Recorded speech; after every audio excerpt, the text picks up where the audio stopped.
અમદાવાદમાં ઢોસા ખાધા બાદ બાળકીના મોતના કેસના પરિવારના આરોપને લઈ પોલીસે હવે તપાસ શરૂ કરી છે। પરિવારના નિવેદન બાદ ઘનશ્યામ ડેરીમાં પોલીસે તપાસ શરૂ કરી।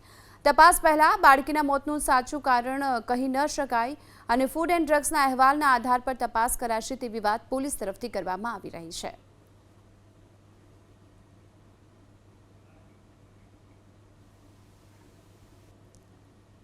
તેમણે આઈઓસી રોડ ઉપર આવેલ ઘનશ્યામ ડેરી છે ત્યાંથી ખીરું લીધેલું હતું અને એમાંથી ઢોસા બનાવી અને તેમણે અને તેમના પરિવારે ખાધા હતા અને બીજા દિવસે બી 2 તારીખે બી એમાંથી જ ખીરું બનાવીને એના ફેમિલીએ ખાધા હતા અને જેના કારણે ફૂડ પોઈઝનિંગ થવાના કારણે એ લોકોની તબિયત કથળેલી હતી।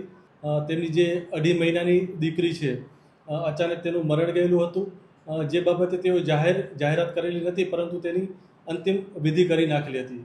ત્યારબાદ તારીખ 5/4/2026ના રોજ જે તેમની 3 વર્ષની દીકરી છે તે સવારે ઉઠેલી અને અચાનક ચક્કર આવતા પડી જતા તેને કેડી હોસ્પિટલ લઈ ગયેલા હતા અને ત્યાં તેને મરણ જાહેર કરેલી હતી અને આ બાબતે જ્યાં ચાંદખેડા પોલીસ સ્ટેશન ખાતે અકસ્માત મોતનો ગુનો દાખલ કરેલ છે।